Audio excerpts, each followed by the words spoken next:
वंदे मातरम बच्चों। आज हम व्याकरण में विशेषण पढ़ेंगे। जैसा कि हम पहले पढ़ चुके हैं, संज्ञा और सर्वनाम दोनों। संज्ञा किसे कहते हैं? जो किसी व्यक्ति, वस्तु और स्थान के नाम का बोध कराए उसे संज्ञा कहते हैं। और सर्वनाम किसे कहते हैं? जो संज्ञा के बदले में प्रयोग किए जाएं उन्हें सर्वनाम कहते हैं। अब यहाँ पर ये बात आती है कि विशेषण किसे कहते हैं। तो विशेषण जो है वो संज्ञा और सर्वनाम दोनों की विशेषता का बोध कराता है, यानी दोनों की विशेषता बताता है, उसे हम विशेषण कहते हैं। अर्थात विशेषण का कार्य संज्ञा और सर्वनाम की विशेषता के बारे में ज्ञान कराना है।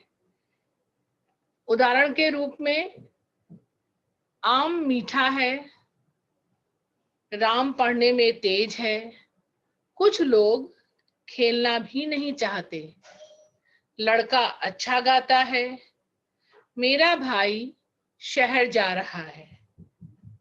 अब उपयुक्त वाक्यों में मीठा, तेज, कुछ, अच्छा तथा मेरा शब्द आया है। ये सभी शब्द वाक्य में किसी की विशेषता बता रहे हैं। उदाहरण के रूप में, आम मीठा है। आम है संज्ञा। आम की क्या विशेषता है? वो मीठा है। राम पढ़ने में तेज है। राम है संज्ञा। राम की क्या विशेषता है? कि वो पढ़ाई में तेज है। कुछ लोग सर्वनाम है। कुछ लोगों की क्या विशेषता है? कि उनको खेलना नहीं आता, खेलना नहीं चाहते हैं। लड़का अच्छा गाता है। लड़का क्या है? संज्ञा है एक प्रकार की। लड़के की क्या विशेषता है? वो गाता अच्छा है। मेरा भाई, मेरा सर्वनाम है। उसकी क्या विशेषता है? कि वो शहर जा रहा है। यानी मेरा भाई शहर जा रहा है में भाई संज्ञा है और उसकी विशेषता क्या है? मेरा है।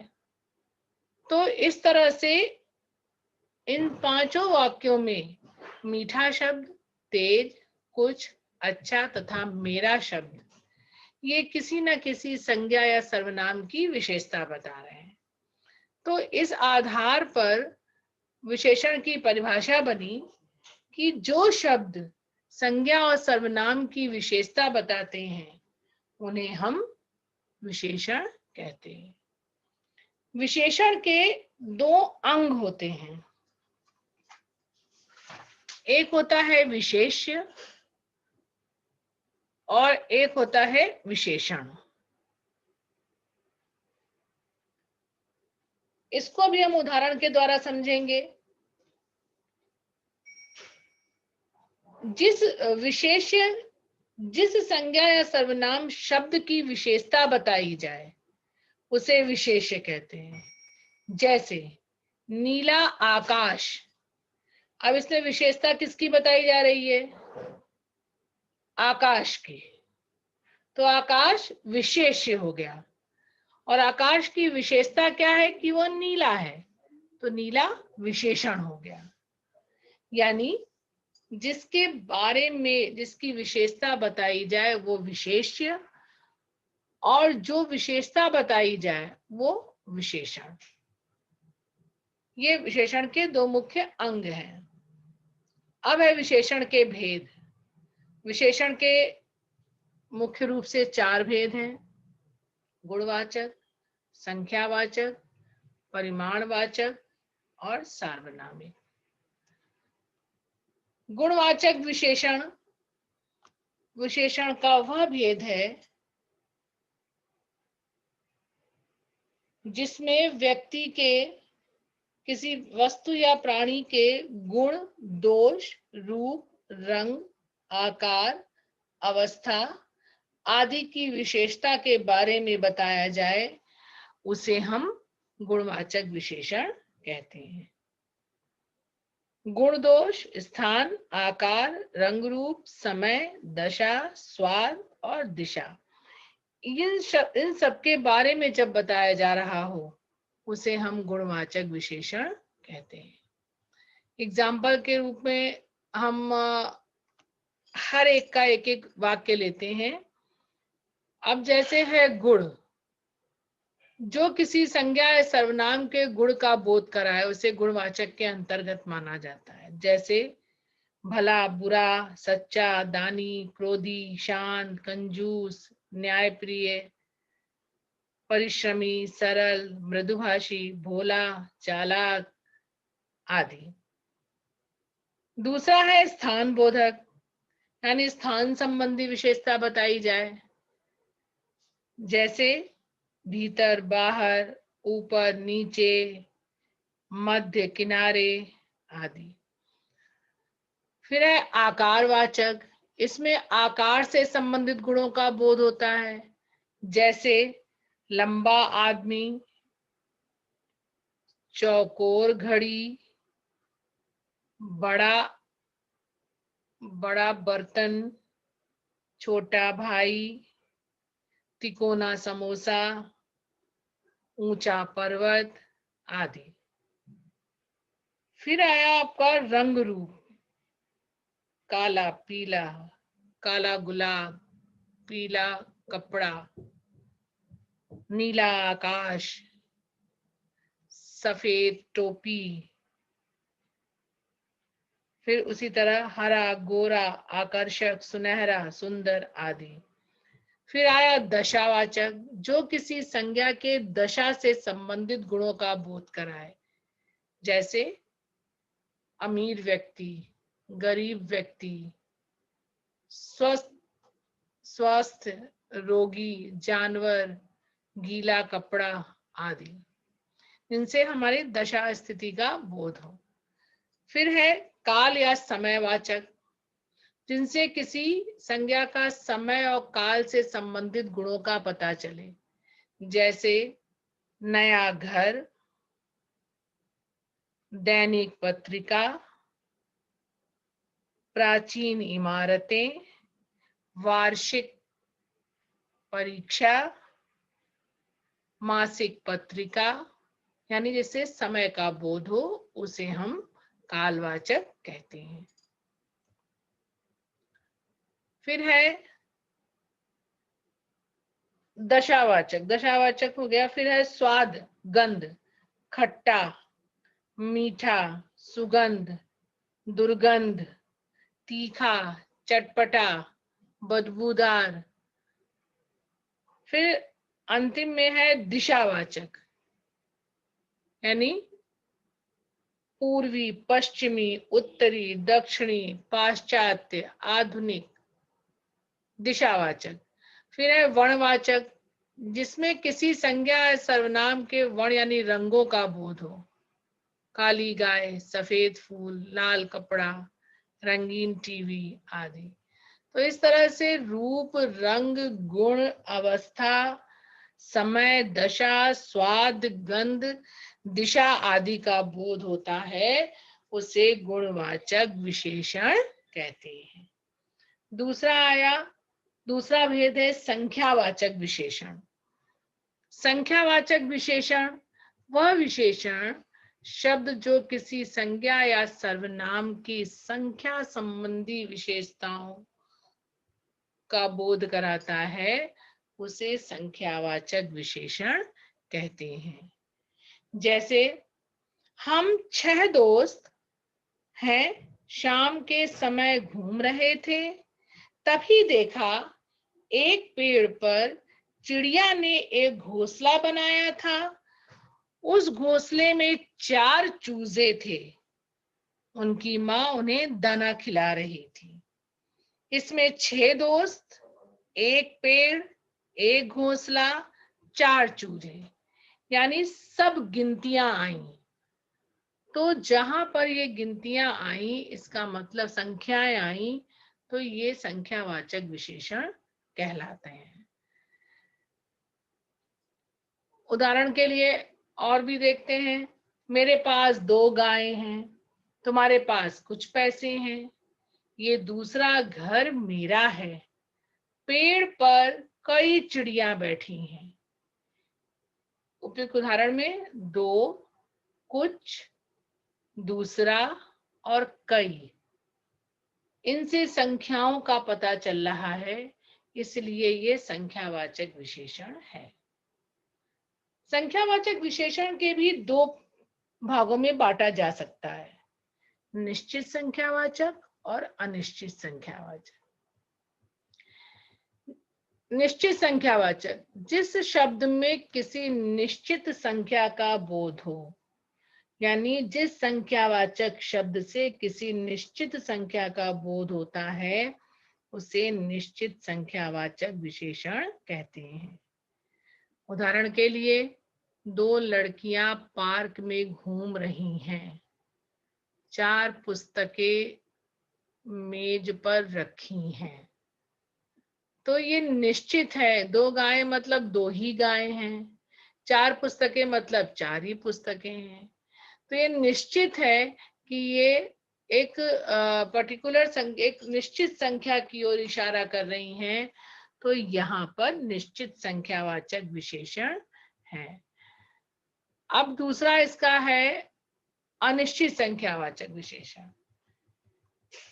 जिन विशेषण शब्दों में संज्ञा के निश्चित संख्या का पता ना चले, यानी निश्चित संख्या का बोध नहीं होता है, उन्हें अनिश्चित संख्यावाचक विशेषण कहते हैं। और उदाहरण के लिए, कुछ बच्चे, कुछ कपड़े, कुछ बोतलें, इसमें निश्चित नहीं है कि कितने हैं, कुछ मतलब कुछ भी हो सकता है, दो भी हो सकती हैं, चार भी हो सकती हैं, 6 भी हो सकती हैं, 10 भी हो सकती हैं। तो यहाँ पर निश्चित नहीं है, कंफर्म नहीं है कि ये कितनी संख्याएं हैं। उदाहरण के लिए कुछ वाक्य लेते हैं, मैं बाजार से कुछ कपड़े लाई हूँ। कंफर्म नहीं है कि, निश्चित नहीं है कि कितने कपड़े लाए हूँ, दो भी ला सकती हूँ, चार भी ला सकती हूँ, 10 भी ला सकती हूँ।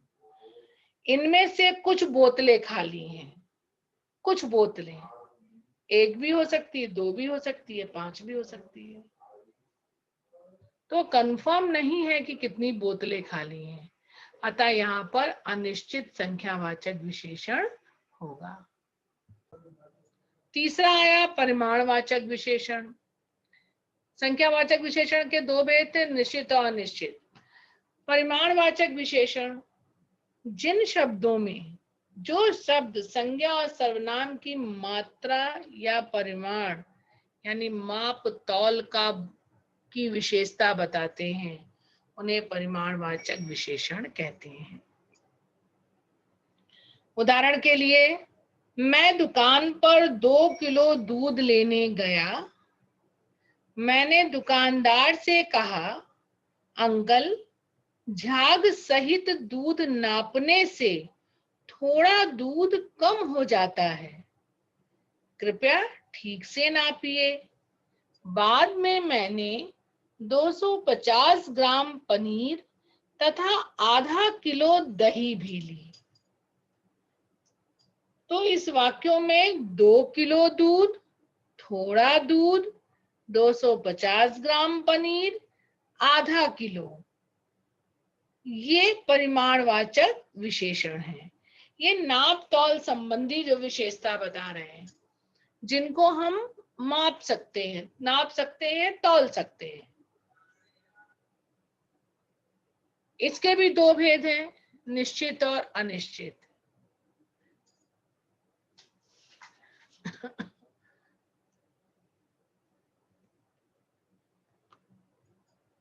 परिमाणवाचक विशेषण दो प्रकार के होते हैं, निश्चित परिमाणवाचक और अनिश्चित परिमाणवाचक। जैसा कि ऊपर के उदाहरणों में है, मैंने आपको सेर भर आटा दिया, मुझे 1 किलो आम दीजिए। राम ने उसे थोड़ा पैसा दिया, मोहन बाजार से कुछ पुस्तकें लेते आना। तो उपयुक्त उदाहरणों में सेर भर, 1 किलो, ये निश्चित परिमाण यानी कंफर्म फिक्स है कि 1 किलो 1 सेर, लेकिन ये निश्चित परिमाणवाचक उदाहरण है। तथा थोड़ा और कुछ, अनिश्चित परिमाणवाचक के उदाहरण हैं, क्योंकि निश्चित नहीं है, थोड़ा मतलब 50 ग्राम भी हो सकता है, 100 ग्राम भी हो सकता है। निश्चित नहीं है कि कितना पैसा है। कुछ पुस्तकें यानी नॉट कंफर्म, नॉट श्योर, पूरी तरह निश्चित नहीं है, 2 होंगी, 4 होंगी, 10 होंगी। तो यहाँ पर ये परिमाणवाचक विशेषण है। बहुत से विशेषण ऐसे हैं जिनका प्रयोग संख्यावाचक विशेषण और परिमाणवाचक विशेषण दोनों में होता है, यानी दोनों में ही इनका प्रयोग होता है, संख्यावाचक में भी और परिमाणवाचक में भी। जैसे सब, कुछ, थोड़ा, बहुत आदि कुछ ऐसे शब्द हैं जो दोनों ही विशेषण में इनका प्रयोग होता है। उदाहरण के लिए, कुछ लड़के, सब बच्चे, थोड़े कपड़े, बहुत गाड़ियां आदि वाक्यों में कुछ, सब, थोड़े और बहुत शब्द संख्यावाचक हैं। कुछ लड़के यानी हम गिन सकते हैं कितने लड़के, सब बच्चे यानी हम बाद में उसको काउंट कर सकते हैं, बाद में गिन सकते हैं। थोड़े कपड़े बाद में हमने काउंट किया, 1 2 3, 1 2 3 तो गिन सकते हैं। बहुत गाड़ियां, उनको भी हम गिन सकते हैं। यहाँ पर ये संख्यावाचक विशेषण है जिनको हम बाद में गिन सकते हैं।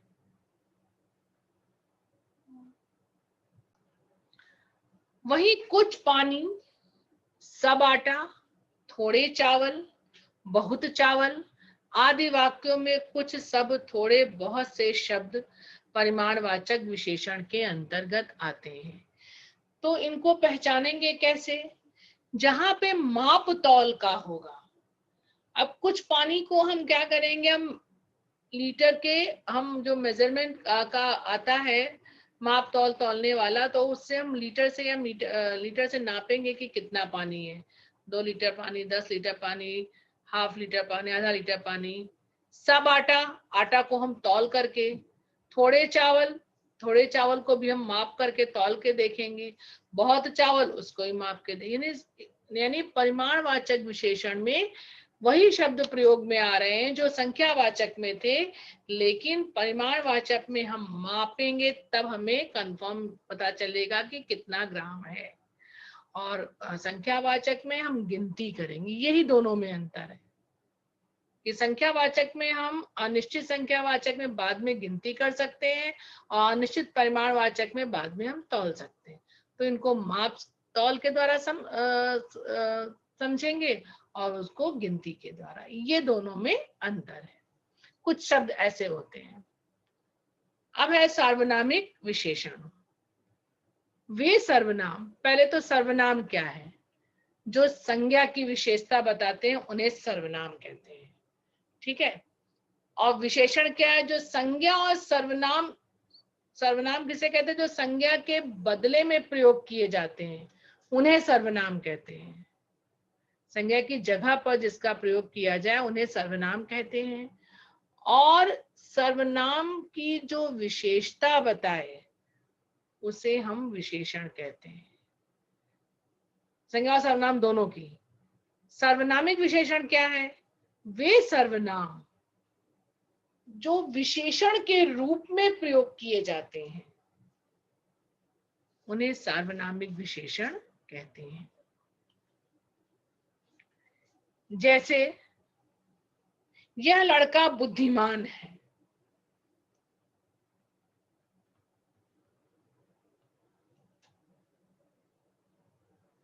यह लड़का बुद्धिमान है में लड़का है संज्ञा। संज्ञा के पहले अगर सर्वनाम आ गया है, क्या आ गया है? यह। तो यहाँ पर यह जो है वो विशेषण हो गया। कौन सा विशेषण हो गया? सार्वनामिक विशेषण। यानी संज्ञा के, सर्वनाम क्या है? संज्ञा के स्थान पर, और यहाँ पे क्या है? संज्ञा के पहले आ गया है सर्वनाम, तो सार्वनामिक विशेषण हो गया। फॉर एग्जाम्पल, सर्वनाम वह जा रहा है, यहाँ पर वह जो है वो संज्ञा की जगह पे रखा गया है, उसके बगल में कोई दूसरी संज्ञा नहीं है, तो वो सर्वनाम हो गया। वह पतंग गिर रही है। यहाँ पर पतंग संज्ञा है और पतंग के पहले पतंग की विशेषता क्या बता रही, कौन सी पतंग, वह पतंग। तो यहाँ पर वह जो है वो सार्वनामिक विशेषण हो गया। यह ले आओ यानी कोई चीज मंगाई जा रही है, सर्वनाम संज्ञा की जगह प्रयुक्त हो गया। यह मकान देखो, मकान खुद एक संज्ञा है, संज्ञा के पहले एक सर्वनाम जुड़ गया है तो वो सर्वनामिक विशेषण हो गया। यानी संज्ञा के पहले अगर कोई सर्वनाम आता है वाक्य में और संज्ञा की विशेषता बता रहा होगा तो वहां पर सार्वनामिक विशेषण हो जाएगा।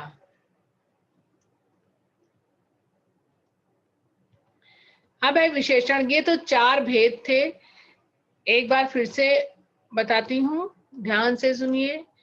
विशेषण किसे कहते हैं, जो शब्द संज्ञा और सर्वनाम की विशेषता बताते हैं उन्हें हम विशेषण कहते हैं। विशेषण के 2 अंग हैं, विशेष्य और विशेषण। विशेष्य वे होते हैं जो जिनकी विशेषता बताई जाए, विशेषण वो होते हैं जो विशेषता बताई जाए। विशेषण के 4 भेद हैं। गुणवाचक, इसमें रूप, रंग, गुण, दशा, अवस्था, समय आदि का बोध हो, उन्हें गुणवाचक विशेषण कहते हैं। दूसरा है संख्यावाचक विशेषण, जिन संज्ञा शब्दों से संख्या संबंधी विशेषताओं का पता चले उन्हें संख्यावाचक विशेषण कहते हैं। 2 प्रकार के हैं, निश्चित और अनिश्चित। निश्चित में एक निश्चित संख्या का बोध होगा, अनिश्चित में संख्याओं का पता नहीं चलेगा। फिर है परिमाणवाचक विशेषण, जो शब्द संज्ञा और सर्वनाम की मात्रा या परिमाण का बोध कराते हैं, अर्थात माप तौल संबंधी विशेषताओं का बोध कराते हैं, उन्हें परिमाणवाचक विशेषण कहते हैं। इनके भी 2 हैं, निश्चित और अनिश्चित। निश्चित में एक निश्चित संख्या का, ऐसे 2 लीटर 5 लीटर का ऐसे शब्द आएंगे तो पता चलेगा, और अनिश्चित में कुछ थोड़ा आदि ऐसे शब्द होंगे तो वहां अनिश्चित परिमाणवाचक विशेषण होगा। फिर है सर्वनामिक विशेषण, जो वे सर्वनाम शब्द जो विशेषण की भांति प्रयोग में लाए जाते हैं उन्हें सार्वनामिक या संकेतवाचक विशेषण कहते हैं। अब है अवस्थाएं यानी डिग्रीज। विशेषता के आधार पर विशेषण की 3 अवस्थाएं होती हैं, मूलावस्था, उत्तरावस्था और उत्तमावस्था। मूलावस्था होती है जिस विशेषण में एक व्यक्ति, वस्तु और स्थान और के गुण दोषों का वर्णन किया जाए, अर्थात किसी एक ही प्राणी या वस्तु की विशेषता प्रकट की जा रही हो, उसे मूलावस्था कहते हैं।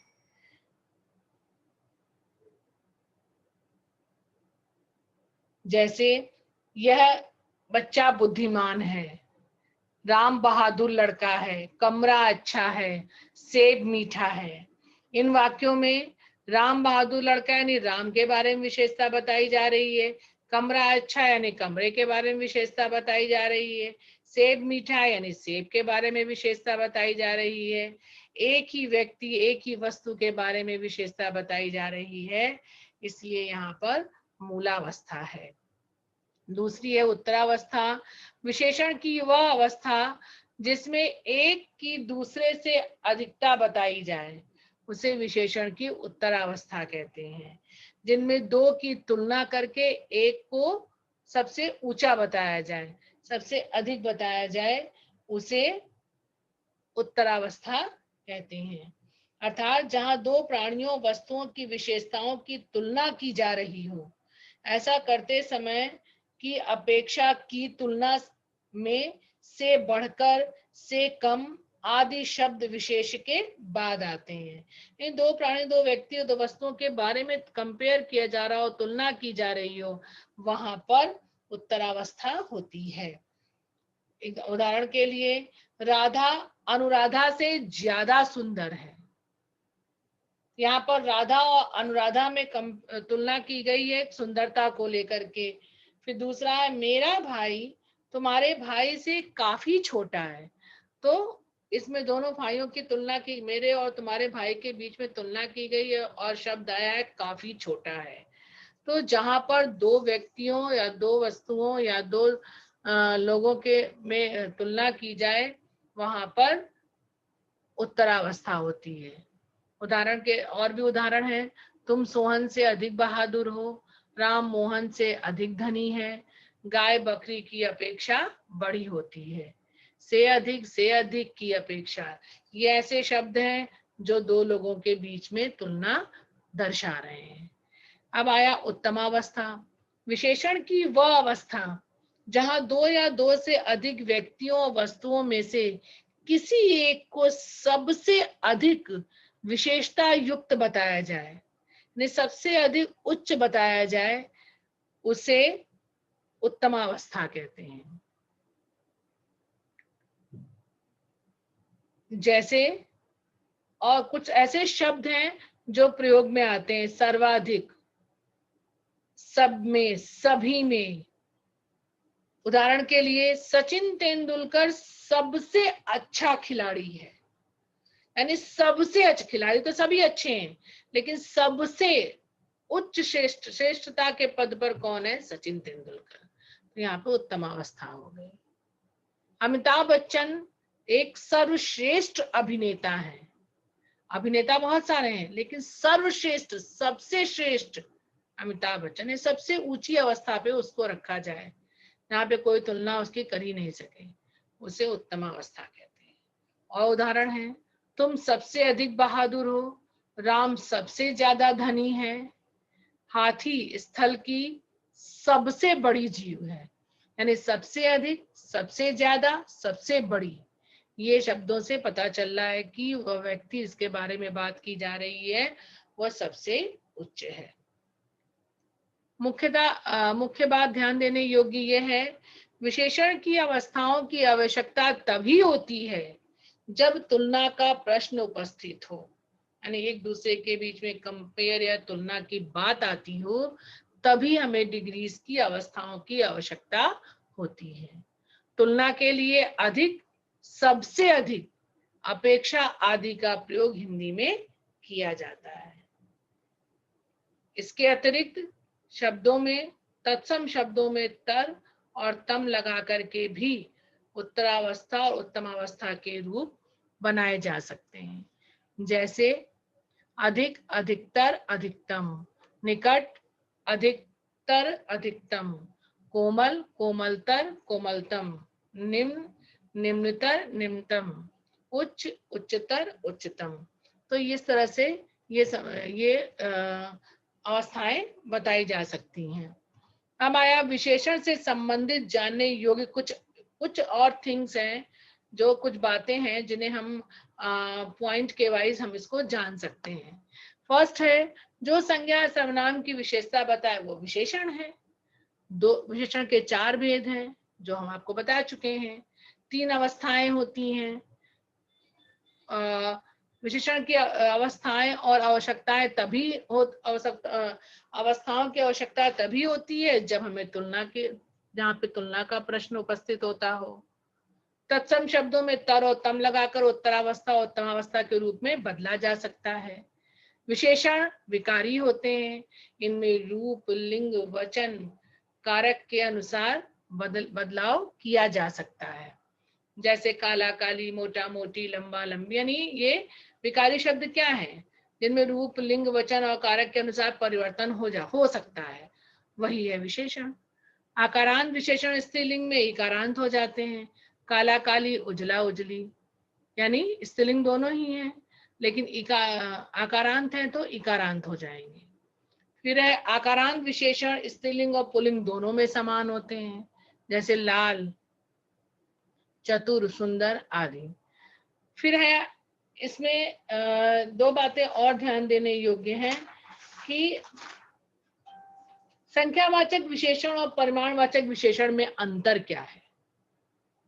जिन वस्तुओं को नापा या तौला जाता है उनका परिमाण बताने वाले शब्द परिमाणवाचक विशेषण कहलाते हैं।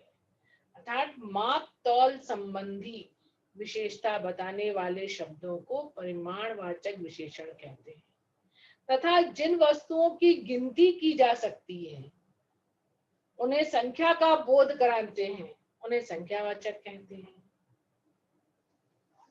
उदाहरण के रूप में नेहा ने 5 किलो चावल खरीदा। 5 किलो उसको मापा जाएगा, तौला जाएगा, तो परिमाणवाचक हो गया। नेहा ने 5 पुस्तकें खरीदी, इसको हम गिन सकते हैं, तो ये संख्यावाचक हो गया। करण ने थोड़ा दूध पिया। दूध क्या है? दूध को हम मापेंगे, हम गिन तो सकते नहीं है, तो हम उसको मापेंगे लीटर से या किलो से, तो वो परिमाणवाचक विशेषण हो गया। करण ने थोड़े सेब खाए। अब सेब तो हम गिन सकते हैं, कितने सेब खाए, ये संख्यावाचक हो गया। तो इस तरह संख्यावाचक विशेषण और परिमाणवाचक विशेषण में अंतर होता है। दूसरा अंतर है सर्वनाम और सर्वनामिक विशेषण में। पहले हम पढ़ चुके हैं कि सर्वनाम का प्रयोग संज्ञा के स्थान पर होता है, जबकि सार्वनामिक विशेषण का प्रयोग संज्ञा के साथ संज्ञा की ओर संकेत करते हुए होता है। यानी संज्ञा तो रहेगी, उसके पहले वो सर्वनाम जुड़ जाएगा, वो सर्वनामिक विशेषण हो जाएगा। जैसे यह आज मिलने आई है। अब यहाँ पर यह आज मिलने आई है में कोई संज्ञा नहीं है। कौन मिलने आई है? यह की जगह तुम सीता लगाओ, सीता आज मिलने आई है, यानी सीता की जगह पे यह लगाया, तो यह यहाँ पर सर्वनाम हो गया। यह पुस्तक मेरी है। अब पुस्तक संज्ञा है, संज्ञा के पहले यह आ गया, तो यह शब्द जो है, यह संकेत कर रहा है कि ये जो पुस्तक है वो मेरी है। पुस्तक है संज्ञा, संकेत कर रहा है, तो संकेतवाचक हो गया, सार्वनामिक विशेषण हो गया। ये दोनों में यह अंतर था। अब है प्रविशेषण। ऐसे शब्द जो विशेषण शब्द की विशेषता प्रकट करते हैं उन्हें प्रविशेषण कहते हैं।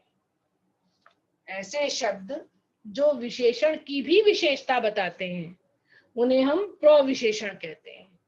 उदाहरण के रूप में इस पर्वतमाला में बहुत ऊंचे ऊंचे पहाड़ हैं। तालाब में बहुत सुंदर कमल खिले हैं। इन दो वाक्यों में देखिए, पर्वतमाला में बहुत ऊंचे ऊंचे ऊंचे पहाड़ विशेषता है। पहाड़ की विशेषता क्या है? ऊंचे ऊंचे। लेकिन बहुत ऊंचे ऊंचे की भी विशेषता हो गई, तो यहाँ पर प्रविशेषण हो गया। तालाब में बहुत सुंदर कमल खिले हैं। कमल की विशेषता क्या है? सुंदर, सुंदर कमल खिले हैं। लेकिन सुंदर की भी विशेषता होगी बहुत, तो यहाँ पर बहुत क्या हो गया? प्रविशेषण हो गया। तो प्रविशेषण क्या हुआ? जो शब्द विशेषण की विशेषता बताने के लिए प्रयुक्त होते हैं उन्हें प्रविशेषण कहते हैं।